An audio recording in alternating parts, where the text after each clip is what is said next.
नमस्ते बच्चों। आज हम आपको हाई स्कूल की परीक्षा की दृष्टि से महत्वपूर्ण क्वेश्चन बताएंगे, वो भी त्रिकोणमिति के।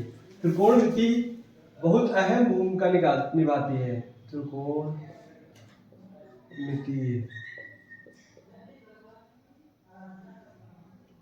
ठीक है, हाई स्कूल की परीक्षा की दृष्टि से बहुत अहम भूमिका निभाती है। त्रिकोणमिति के क्वेश्चन पहले हम कुछ फार्मूले जानेंगे त्रिकोणमिति के, फिर उस पर आधारित क्वेश्चन जानेंगे। जैसे फार्मूला है हमारा, जैसे कुछ मान होते हैं, देखो जैसे 0 हो गया, 0 अंश, फिर 30 अंश, फिर 45 अंश, फिर 60 अंश, फिर 90 अंश। ये त्रिकोणमिति के मान होते हैं। और यहाँ पर हम लिख लेंगे साइन, कॉस, टेन, कॉट, सेक और कॉसेक। ये हमारे मान हो गए। इनको कैसे निकालते हैं, क्या सिस्टम है, ये सारी चीजें हम आपको बताएंगे। बस आप लोग वीडियो में बने रहे।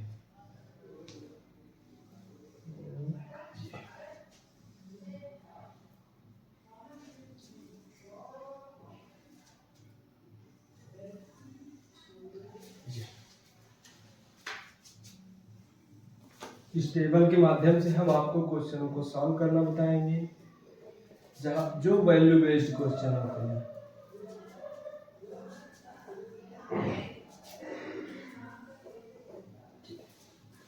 पहले हम 0 से स्टार्ट करते हैं। नंबर लिखेंगे 0, 1, 2, 3 और 4।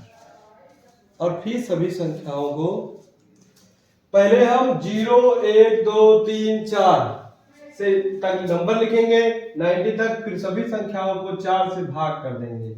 4 से भाग करते हैं, ठीक है, सारी संख्याओं को भाग करने के बाद अंडर रूट सभी में लगा देते हैं। भाग करने के बाद सभी संख्याओं में अंडर रूट लगा देते हैं, ठीक है। अब किसी संख्या को 0 से भाग करेंगे तो उसकी वैल्यू 0 आ जाएगी। अब 4 को 1 से भाग करेंगे तो भाग मारा नहीं जाएगा, तो इसलिए ये हो जाएगा 1 का वर्गमूल 1, 4 का वर्गमूल 2। 1 का वर्गमूल 1 और 4 का वर्गमूल 2। अब जिसको ऐसे इसको कट जाएगा, 2 1 के 2, 2 दूनी 4। 1 का वर्गमूल 1, 2 का वर्गमूल √2। यहाँ पर √3 का वर्गमूल नहीं निकलता, तो √3/2 ये हमारा कट जाएगा, बचेगा 1। जहां देखो साइन 0 का मान 0, साइन 30 का मान 1/2, साइन 45 का मान 1/√2, साइन 60 का मान √3/2 और साइन 90 का मान 1। ठीक है, ये हमारा हो गया। अब हम इसी का अपोजिट ले लेंगे, 90 से स्टार्ट करेंगे। 1 √3/2, 1/√2, 1/2 और 0। हमने देखो साइन के सारे मान निकाल लिए। साइन के सारे मान निकालने के बाद अब वहां 90 से इंटू हुआ था, तो यहाँ cos 0 से हम 90 से स्टार्ट करेंगे। साइन 0 का मान cos साइन 0 का मान 0 और साइन 30 का मान 1/2, साइन 45 का मान 1/√2, साइन 60 का मान √3/2 और साइन 90 का मान 1। साइन 90 का मान 1 है, तो साइन 90 का मान cos 0 अंश के बराबर होता है। साइन 0 अंश का मान 0, तो cos 90 का मान 0।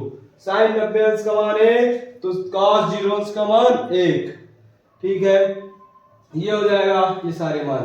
अब जैसे हमको tan थीटा निकालना होता है, tan थीटा बराबर होता है sin थीटा बटे cos थीटा। यानी हमको अगर sin tan 0 अंश का मान निकालना है तो sin 0 अंश का मान रखेंगे और बटे cos 0 अंश का मान रखेंगे। sin 0 अंश का मान 0 है और cos 0 अंश का मान 1 है। ठीक है, sin 0 अंश का मान 0 है और जब संख्या से भाग करेंगे तो हमारा 0 आ जाएगा, यानी tan 0 का मान 0 हो जाएगा। ठीक है, tan 0 अंश का मान 0। अब दूसरी बार हम 1/2 उसको डिवाइड करेंगे 1/√2 2 से, नहीं नहीं 1/2 को डिवाइड करेंगे √3/2 से, तो ये हो जाएगा 1/2 इंटू, ये पलट कर ऊपर चला जाता है, जो हर का हर होता है अंश में चला जाता है और अंश वाला हर में हो जाता है, 2 से 2 कट जाएगा, यानी tan 30 का मान 1/√3, ये हो जाएगा 1/√3। अगला मान है 45 का, sin 45 का मान 1/√2 और cos 45 का मान भी 1/√2, और √1/√2 से 1/√2 कर गया, यानी tan 45 का मान 1 हो गया। ठीक है, अब sin 60 को हम भाग करेंगे, sin 60 का मान है √3/2, इसको भाग करना है 1/2 से, √2 से 2 कर गया, यानी यहाँ आ गया √3, इसका मान हो जाएगा √3। ठीक है, अब यहाँ है 1/0, क्योंकि sin 90 का मान 1 और cos 90 का मान 0, किसी भी संख्या को अगर 0 से भाग करेंगे वो अनंत बार जाएगी, तो इनफाइनाइट हो जाएगा। अब जैसे tan का अपोजिट होता है cot, तो cot का tan का अपोजिट cot, तो ठीक है यहां से स्टार्ट कर लेंगे, तो हो जाएगा इनफाइनाइट √3 1/√3 फिर 0। अब जो cos होता है वो sec का अपोजिट होता है, मतलब वो जैसे sin थीटा बराबर होता है 1/cosec थीटा, और cos थीटा बराबर होता है 1/sec थीटा, फिर होता है tan थीटा बराबर 1/cot थीटा, फिर होता है cosec थीटा ले लेंगे, cosec थीटा बराबर होता है 1/sin थीटा, फिर होता है cot थीटा बराबर होता है 1/tan थीटा, फिर होता है sec थीटा बराबर होता है 1/cos थीटा, ये वैल्यू है। मतलब अगर हमको साइन की वैल्यू चाहिए तो cosec का अपोजिट कर दीजिए तो साइन की वैल्यू आ जाएगी। अब हमको जैसे cos की अपोजिट चाहिए तो cos sec की अपोजिट चाहिए, तो sec 30 का मान, sec 0 का मान निकालने के लिए 1/sin 0 cos 0 कर देंगे, तो ठीक है 1/, इसकी वैल्यू 1 है, तो 1/1 का मतलब 1। ठीक, अब दूसरी बार हमको sec 30 का मान निकालना है, sec 30 का मान निकालना है तो 1/cos, मतलब 1/cos 30 का मान रख देंगे, तो इसका मान है 1/√3, 1/√3 है कि नहीं है, तो 1/√3 है, और इसकी वैल्यू दी गई है, 1 मिनट, cos 30 की वैल्यू दी गई है √3/2 और हमको निकालना है sec 30, तो इसका हम वैल्यू रख देंगे, sec थीटा बराबर होता है sec 30 बराबर होता है 1/cos 30 अंश, वैल्यू रखेंगे तो हो जाएगा 1/, इसकी वैल्यू है √3/2, इस ये हर का हर होता है पलट कर अंश में चला जाता है, तो ये हो जाएगा 2/√3, इसकी वैल्यू आ जाएगी 2/√3। अब इसकी वैल्यू पलट देंगे, यानी 1/, हो जाएगा 1/√2, ये √2 पलट कर अंश में चला जाएगा, यानी इसका मान हो जाएगा √2। अब इसको पलटेंगे तो यहां हो जाएगा 1/1/2, तो हो जाएगा 2। अब 0/1 है तो इसको लिख सकते हैं 1/0, मतलब 0। अब जैसे यहां से शुरू किया, यहां से खत्म हुआ, और cosec का मान यहां से चालू हो जाएगा 0 2 √2 2/√, और इसकी वैल्यू 1, ये हमारे कुछ वैल्यू दी गई है। देखो ये टेबल हमको याद करना बहुत जरूरी है, ये टेबल याद रहेगा तो हमारे क्वेश्चन भी ज्यादातर क्वेश्चन बेस्ड इसी पर क्वेश्चन होते हैं, आपको हम इसी पर बेस्ड कुछ क्वेश्चन बताते हैं। अब इसको हम क्लियर वैल्यू लिख लेंगे, हमको ये चीजें याद होनी चाहिए, और ये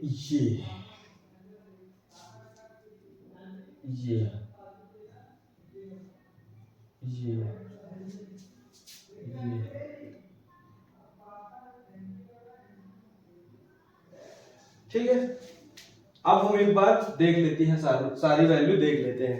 पहला है साइन 0 का मान 0, साइन 30 का मान 1/√3 और साइन 45 का मान 1/√2, साइन 60 का मान √3/2, साइन 90 का मान 1। अब cos का मान निकालने के लिए साइन 90 से अंत हुआ, यहीं से स्टार्ट करेंगे। साइन 90 का मान cos 0 के बराबर यानी 1, फिर √3/2, फिर 1/√2, फिर 1/2, फिर 0।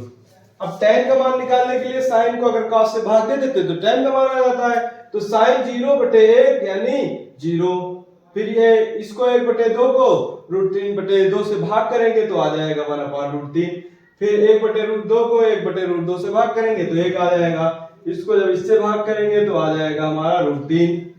अब 1 को 0 से भाग करेंगे तो अनंत आ जाएगा। इस तरह हम सारी वैल्यू निकाल लेते हैं। अब इस पर बेस्ड ऑफ क्वेश्चन देखते हैं। जैसे पहला क्वेश्चन दिया गया है, यहां दिया गया है, जैसे साइन थीटा बराबर 1/√2 दिया गया है, तो थीटा की वैल्यू हमको बतानी। इस तरह का क्वेश्चन पेपर में पूछा जा सकता है, तो आपको घबराना नहीं है, बहुत ही इजी क्वेश्चन होते हैं, बहुत ही सरल क्वेश्चन होते हैं। जैसे साइन थीटा का मान दिया गया है, तो साइन के ग्राफ में देखेंगे किसकी वैल्यू 1/√2 होती है, साइन में देखेंगे किसकी वैल्यू 1/2 होती है। तो साइन में जो 30 वाला खाना होता है, साइन 30 में उसका मान 1/2 होता है, तो यहां हो जाएगा साइन थीटा बराबर साइन 30 अंश। ठीक है, साइन में देखेंगे किसकी वैल्यू 1/2 दी गई है, तो साइन 30 की, साइन से साइन कैंसिल हो जाएगा यानी थीटा इक्वल टू आ जाएगा 30 जी। ठीक है, अब आपको हम बताते हैं और डीप में लेने की कोशिश करते हैं। देखो ये टेबल अब आप लोग याद करिएगा, ये टेबल याद रहेगी और हम आशा करते हैं कि आप लोग याद रखेंगे। ठीक है, और हम आप क्वेश्चन बताते हैं डीप में, इसको इरेज करते हैं। ठीक है, अगला क्वेश्चन दिया गया है साइन थीटा बराबर √3/2, तो थीटा की वैल्यू पूछी गई है आपसे। अब आपको टेबल याद होना चाहिए, तभी तो हम बता सकते हैं। अगर साइन में किसकी वैल्यू √3/2 होती है, तो हमको मालूम है साइन 60 अंश बराबर होता है √3/2, तो यानी √3/2 के स्थान पर हम लिख सकते हैं साइन 60, इसके स्थान पर हम साइन 60 लिख सकते हैं, यानी साइन थीटा बराबर हो जाएगा साइन 60। साइन से साइन का काम खत्म, थीटा बराबर आ जाएगा 60 डिग्री। ठीक है प्यारे दोस्तों, ये बात हमारी समझ में आई। अब आपको हम इससे और डीप में ले जाने की कोशिश करते हैं। आपने पाइथागोरस प्रमेय लगाया होगा, हम पाइथागोरस प्रमेय से भी निकालेंगे। जैसे हमको दे दिया गया, जैसे साइन थीटा बराबर दे दिया गया 3/4 और हमसे पूछा गया कॉसेक थीटा बराबर क्या हो जाएगा, कॉसेक थीटा बराबर, तो ठीक है, ये हमारा हो जाएगा एक समकोण त्रिभुज। पेपर में बता दिया जाएगा। देखो ये समकोण त्रिभुज है। अब हम पहले यहां देखेंगे पाइथागोरस प्रमेय क्या होती है। पाइथागोरस प्रमेय, पाइथागोरस एक गणितज्ञ थे, ये हमारे गणितज्ञ थे, पाइथागोरस एक गणितज्ञ थे। अब ये पाइथागोरस कैसे निकाली जाती है ये आपको हम बताने की कोशिश करते हैं। अगर देखिए हमको इस कोण का मान दे दिया गया, मानते हैं इस कोण का मान थीटा है और इस कोण का मान अल्फा है, तो हमें परेशान होने की जरूरत नहीं। ये कोण हमेशा आपका 90 अंश होगा। इसके नाम अलग अलग दे सकते हैं, जैसे इसका नाम ए रख सकते हैं, इसका नाम सी, इसका नाम बी, यानी ए बी सी। अगर आपको ये त्रिभुज दिया जाए, ये कोण दिया जाए, कोण थीटा, तो इस कोण के लिए इस भुजा को हम आधार मानते हैं, इस कोण के लिए इस भुजा, इस थीटा के लिए इस भुजा को हम आधार मानते हैं और इससे जो 90 अंश पे लाइन बनाएगी कोण उसको हम लंब मानते हैं। सॉरी बच्चों, और 90 अंश के जस्ट सामने वाली भुजा आपकी कर्ण भुजा हो जाएगी। हमने बताया इस कोण थीटा के लिए ये आधार हो जाएगा और इससे जो 90 अंश का कोण बनाएगी वो लंब हो जाएगी। लेकिन वहीं पर अगर बोल दिया जाए साइन थीटा बराबर 3/4 तो हमको कॉसेक थीटा, और हमसे जैसे पूछ ले साइन अल्फा बराबर क्या होगा, कुछ लोगों को परेशानी होगी कि भैया यहाँ थीटा दिया गया था, अल्फा का तो मान हमको बताया नहीं। लेकिन पाइथागोरस प्रमेय कहती है, पाइथागोरस ने बताया कि जो हमारा कर्ण का स्क्वायर होता है, कर्ण का स्क्वायर होता है वो लंब के स्क्वायर प्लस आधार के स्क्वायर के बराबर होता है। यानी पाइथागोरस ने बताया जो आपकी समकोण त्रिभुज में सबसे बड़ी भुजा होगी जिसको हम कर्ण बोलते हैं, वह हमारी सबसे बड़ी भुजा होगी। अगर हम उसका वर्ग करें और लंब और आधार के वर्ग का हम योग कर दें, मतलब आधार का स्क्वायर प्लस लंब का स्क्वायर दोनों का योग करके जोड़ दें, तब कर्ण के बराबर होता है। क्या ऐसा सही है? इससे हम देखते हैं। तो ठीक है, यहां पर साइन थीटा बराबर होता है लंब बटे कर्ण। ठीक है, तो कर्ण लंब बटे कर्ण, तो ठीक है। तो ये कर्ण हमारा 4 सेंटीमीटर दिया गया है, लंब हमारा 3 सेंटीमीटर और आधार हमसे पूछा गया है। तो ठीक है, आधार हम बताते हैं। 4 का स्क्वायर 16, 3 का स्क्वायर 9, आधार हमारा ए बी है तो हम ए बी आधार बार बार न लिखकर आधार का स्क्वायर लिख लेंगे। ठीक है, कोई बात नहीं, आधार न लिखकर बार बार हम, ये हो जाएगा 16 माइनस 9 बराबर ए बी का स्क्वायर।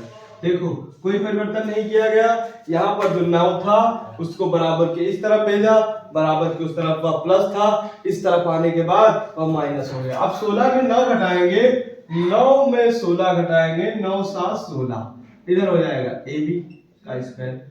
अब इधर से स्क्वायर हटाएंगे तो हमारा इस तरफ वर्गमूल आ जाएगा तो 7 हो जाएगा, यानी ए बी बराबर 7 सेंटीमीटर। इस भुजा को अंडर रूट 7 सेंटीमीटर रख सकते हैं। मतलब ये ये भुजा नहीं है, ये तो 3 दी गई है, ये 4 दी गई है और आधार हमारा आ गया √7। लेकिन हम यहाँ पर देखो इसकी वैल्यू तो बता सकते हैं कि कॉसेक थीटा बराबर हमारा हो जाएगा 1/sin थीटा।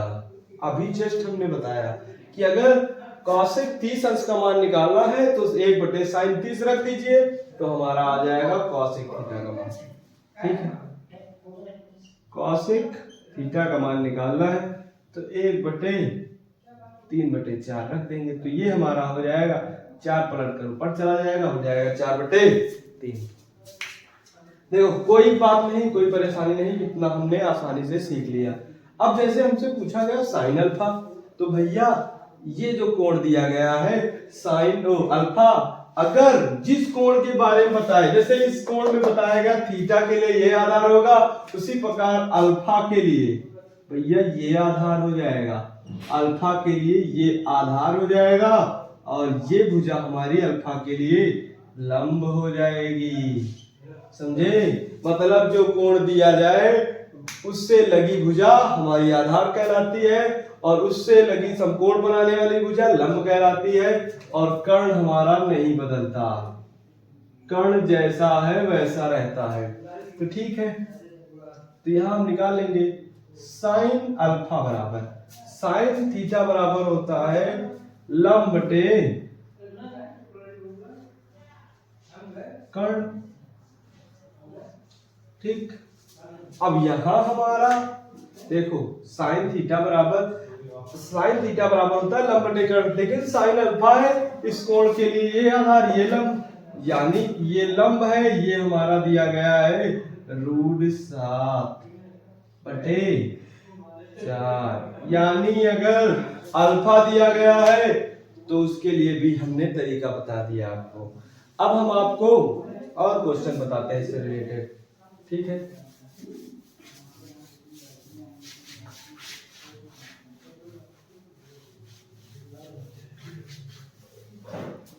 कोई बात नहीं,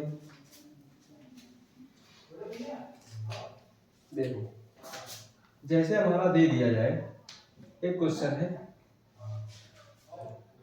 कोई त्रिभुज ए बी सी में कोण बी बराबर 90 डिग्री है।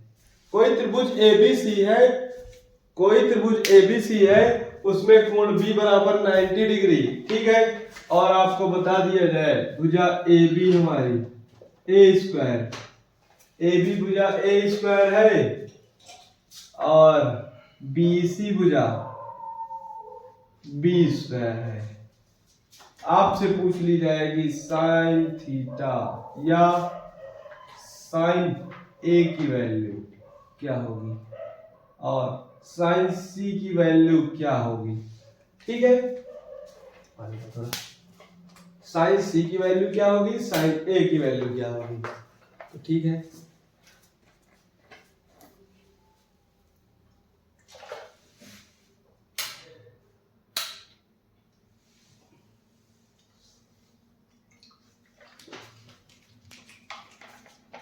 देखिए बताते हैं, अब हमको बोला गया है कोई त्रिभुज है, एक त्रिभुज है ए बी सी, जिसमें आपकी जो भुजा है बी वो समकोण है, यानी भुजा बी समकोण है, 90 डिग्री है, तो ठीक है। इसको हम भुजा सी मान लेंगे, कोण सी है, ये कोण ए है, मतलब त्रिभुज ए बी सी में भुजा ए बी बराबर ए स्क्वायर, भुजा बी सी बराबर बी स्क्वायर। हमसे पूछा गया साइन ए बराबर क्या होगा, साइन सी बराबर क्या होगा, तो निकालते हैं। ये हमारी है ए स्क्वायर, इस भुजा का मान दिया गया बी स्क्वायर। भैया अभी हमने कुछ देर पहले बताया है कि इस कोण के लिए ये आधार हो जाएगा, इस कोण के लिए ये आधार, और इसी कोण के लिए यह भुजा लंब का काम करती है, मतलब इस कोण के लिए यह भुजा, ये भुजा जितनी दी गई है ये आधार का काम और ये लंब का काम, लेकिन इस कोण के लिए ये भुजा हमारी आधार का काम करेगी और ये भुजा हमारी लंब का काम करेगी। कहते हैं अगर समकोण त्रिभुज में जो कोण दिया जाए और उससे लगी भुजा हमारी आधार कहलाती है, और 90 अंश बनाने, मतलब ये भुजा दी गई है, ये कोण मान लीजिए इस कोण का मान ए दिया गया है, तो इसको हम आधार बोल देंगे, और ये 90 अंश साथ में बनाने वाली इसको लंब बोल देते हैं, ठीक है, कोई बात नहीं। अब हमको बोला गया है साइन ए और साइन सी का मान बताओ, कोई दिक्कत नहीं। पहले हम पाइथागोरस प्रमेय से पाइथागोरस प्रमेय से पाइथागोरस प्रमेय ने बताया है कि कर्ण का स्क्वायर बराबर लंब का स्क्वायर प्लस आधार का स्क्वायर। अब यहां पर आपको कर्ण निकालना है, तो कर्ण हमको मालूम नहीं, तो हो जाएगा लंब का स्क्वायर प्लस आधार का स्क्वायर, ठीक है। तो ये कर्ण का स्क्वायर हमारा हो जाएगा, ए का स्क्वायर, ए स्क्वायर का स्क्वायर करेंगे तो 4, अब बी स्क्वायर का स्क्वायर करेंगे तो 4, यानी कर्ण बराबर हो जाएगा, इधर स्क्वायर लगा उधर जाकर स्क्वायर समाप्त हो जाएगा, तो जाएगा a की पावर 4 प्लस b की पावर 4, ये यानी जो कर्ण आएगा a की पावर 4 प्लस b की पावर 4, वो भी अंडर रूट में, ठीक है, कोई बात नहीं। अब आप देखिए कि साइन ए और साइन सी की वैल्यू कैसे निकालेंगे। साइन सी के लिए, वो कोण सी के लिए इस भुजा को हम आधार मानेंगे, तो साइन सी बराबर लंब बटे साइन सी बराबर लंब बटे कर्ण। साइन सी ये है, ये कोण, इसके लिए ये आधार और ये लंब यानी ए स्क्वायर, और कर्ण का मान नहीं बदलता तो a की पावर 4 प्लस b की पावर 4 वो भी अंडर रूट, यानी अगर साइन c की वैल्यू आ गई ए स्क्वायर बटे a की पावर 4 प्लस b की पावर 4 कर्ण में, फिर हो जाएगा साइन a बराबर हो जाएगा, यानी इस कोण के बारे में कह रहा है। इस कोण के लिए ये आधार ये लंब, तो हो जाएगा भुजा BC बटे भुजा AC। BC जो है हमारा उसे बोलते हैं लंब, और बटे कर्ण। लंब हमारा दिया गया है b स्क्वायर और कर्ण हमारा नहीं बदलता। ये हुई, ऐसे निकालते हैं, समझे? तो और क्वेश्चन भी हमारे पास है, तो आपको हम बताते हैं।